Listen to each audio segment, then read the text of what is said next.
So we are here at the Winchester Mystery House today, and we're going to speak with Janin, who is the historian here. So Janin, can you tell us a little bit about who Sarah Winchester was and what her life was like before moving to California? She was pretty much an average New Haven girl. So she grew up in the Northeast in a family with 6 children. Wow. Her dad was a working class gentleman. He had kind of fallen on hard times. There were some hard economic times in the 1830s and 40s, but he always worked hard to take care of his family. And by the time Sarah was grown up, he was actually quite comfortable. He had very good woodworking skills. He was a skilled carpenter. That came down through his family, through the generations. He took good care of his family, and Sarah did have a good education. She studied languages, music, all the things that a young lady should study to be a young lady at that time. And she married William Winchester, who actually lived down the street from her. Oh. And he ultimately became a very rich man. He got into politics, and then Sarah was part of this wealthy family. She and William actually supervised the building of the family mansion, which is where she initially got interested in architecture. So it was kind of important. And it was helping her and William get over the loss of their baby daughter. They had only one child who died when she was about 5.5 weeks old. Her name was Annie. She was named after one of William's sisters who had died in childbirth. But the two had a happy marriage, according to all accounts. About 20 years they were married. And then William died of tuberculosis when he was 43. And he left her a very, relatively young widow with no children. Instead of deciding to stay in New Haven with her mother-in-law and her sister-in-law, be a wealthy, philanthropic widow, she chose to come to California with 3 of her sisters.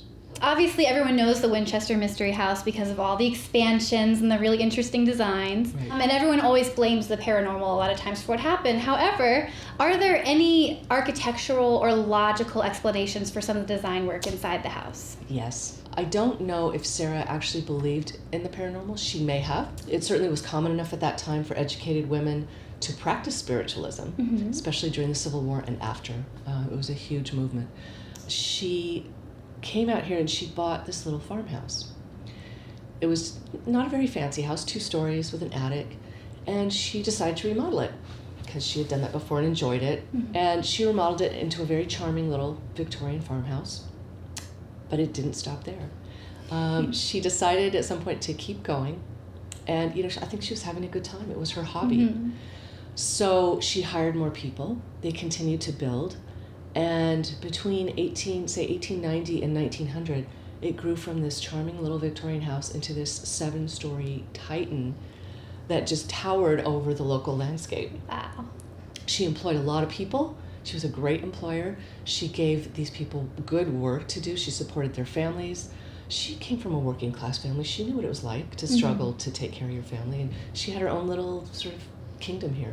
So she's obviously very detailed in her design. I did read that most of the house was made out of redwood as per her request, but then she had a faux grain and a stain applied to it. So she was very specific. Was there a reason for that? That is in the linen rooms. And I wonder sometimes whether she just thought it was too dark or if it was something she wanted to try, because you'll actually see it in a lot of old Victorian houses. You can find where they've built something out of fir or redwood and then they'll paint it to look like oak. This is actually something that goes back to the ancient Egyptians. The idea of painting something to make it look like something that it's not. Right. And very often it's to make it look like something more expensive that you can't really afford.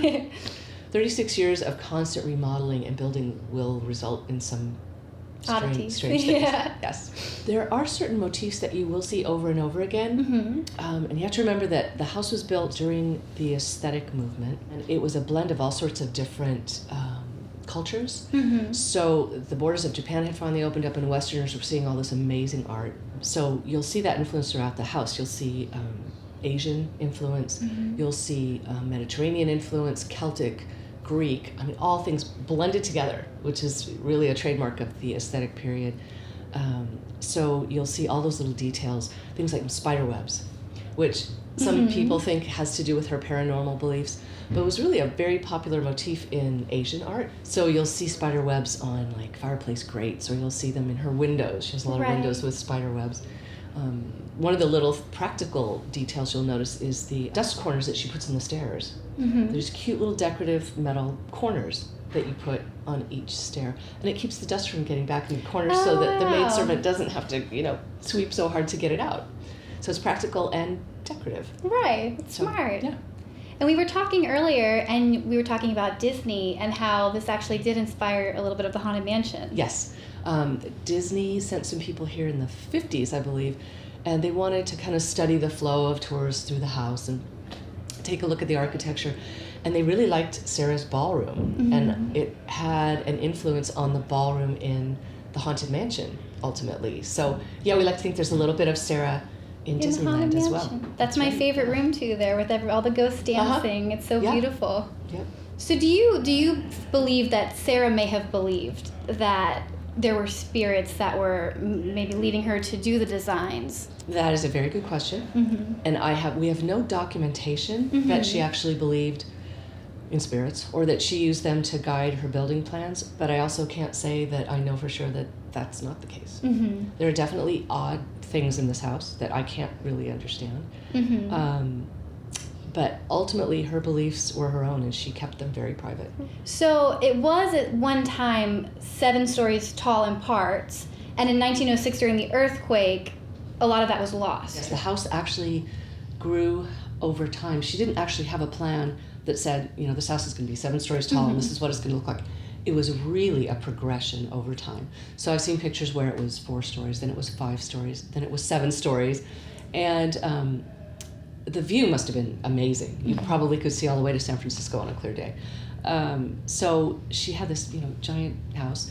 This earthquake came, unprecedented here, and it did damage all the way up and down the California coast. Unfortunately, the house was made of wood rather than stone because it would have collapsed completely. Right. So actually the house stood. Parts of it were damaged, especially the upper parts. The bulk of the house was 4 floors. There was a 5th floor on the north side, and then the 6th and 7th floors were the tower. And so all of that went away. They took down the damaged parts. They kind of put a big roof over everything and just sort of left it. And after that, she used the back parts of the house. And she started at one point just putting beadboard and wooden finishes on the walls instead of plaster, and laughed because it drove her crazy how the plaster was always cracking out here. But with the earthquakes, it just happens. The plaster cracks. So she started doing this kind of a finish to a lot of things. I read, too, that she was very focused on the number 13. I'm sure there's examples of that in the design work. And do you know why? Is it just maybe because of the superstitions or more of the mystery? That's a mystery as well. I don't know if it's coincidence. I know that, for example, if you start studying numerology, it's incredibly complicated, and different cultures have different beliefs. And in fact, in our culture, the number 13 was once regarded as a lucky number for good people, but not for bad people. So after a while, I think people with their consciences bothering them, like, am I good enough? It's a bad number now. So we'll just start avoiding it just in case. So I don't know. I know there are many instances where you will find 13 things, 13 steps, 13 drain holes in a sink, 13 panels on a wall or in the ceiling.